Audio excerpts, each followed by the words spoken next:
បានជ្រាបសួរដល់ពុកម៉ែបងប្អូនយាយតាពូមីងអំបងតាមបណ្ដាញសង្គម Facebook តាមបណ្ដាញសង្គម TikTok YouTube ក្តីហ្នឹងហើយកូនខ្មែរទាំងក្នុងប្រទេសទាំងក្រៅប្រទេសហ្នឹងហើយថ្ងៃនេះខ្ញុំបាទអត់មានម្ហូបអីហូបបាយទេហ្នឹងហើយបាយជាមួយទឹកត្រីហើយថ្ងៃនេះទឹកត្រីដាក់ស្ករដាក់ប៊ីចេងហ្នឹងហើយញ៉ាំតេះហិល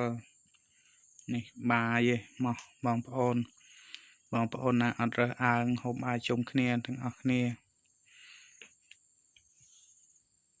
ធ្វើម៉េចទេជីវិតក្មេងកំព្រាជីវិតនៅម្នាក់ឯងគ្មានបងប្អូនសាច់ញាតិតែប៉ុណ្្នឹងឯងហ្នឹងហើយនេះផ្ទះស្ថានភាពផ្ទះហ្នឹងហើយនេះទ្វារក៏គ្មានស្អីក៏គ្មានដែរហ្នឹងហើយនេះបងប្អូនតាមបណ្ដាញសង្គម Facebook TikTok YouTube ក្តីមើលចាស់នេះឲ្យតែខ្ញុំបាទចេះថាហ្នឹងហើយនេះមើលផ្ទះមើលពីត្បូងធ្លាដល់កើតមើលពីកើតធ្លាដល់លិចហ្នឹងហើយ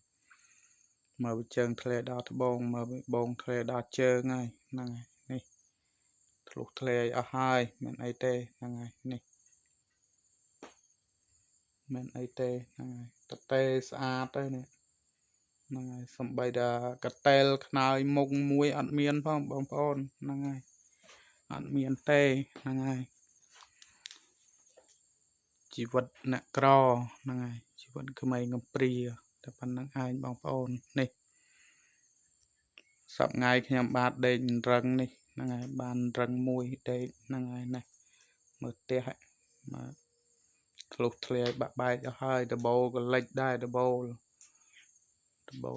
ក៏លិចដែរភ្លើងក៏គ្មានប្រើសូឡាក៏គ្មានអីក៏គ្មានដែរយប់ឡើងងឹតឈឹងបងប្អូន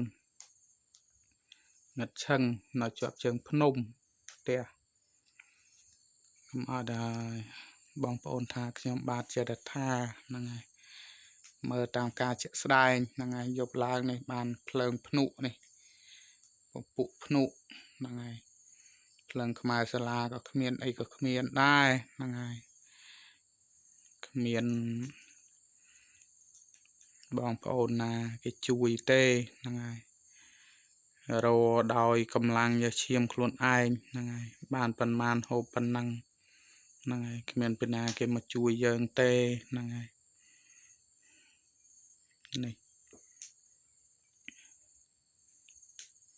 អ្នកក្រប៉ិតប្រកបក្រច្បាស់លាស់គ្មានពីណាគេមើលឃើញទេបងប្អូនជឿខ្ញុំមួយម៉ាត់ទៅគ្មានពីណាគេមើលឃើញទេហ្នឹងហើយ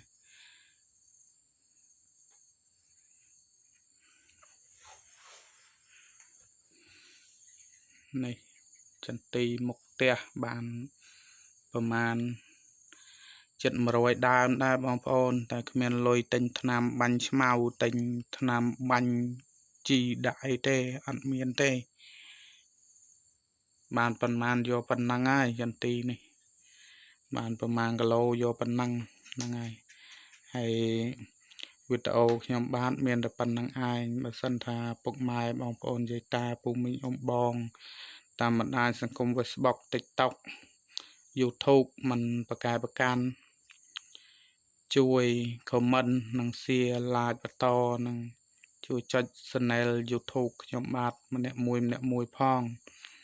ហើយមួយទៀតក៏សូមផ្ដាំផ្ញើដល់បងប្អូនមួយចំនួនដែលអ្នកទៅខ្ញុំបាទស្អប់ខ្ពើមអ្នកក្រស្អប់ខ្ពើមជីវិតក្មេងកំព្រាដូចខ្ញុំបាទឃើញវីដេអូខ្ញុំបាទហើយមិនបាច់មើលទេអូមឡងចោលទៅហ្នឹងហើយអូមឡងចោលទៅអរគុណច្រើនសម្រាប់លា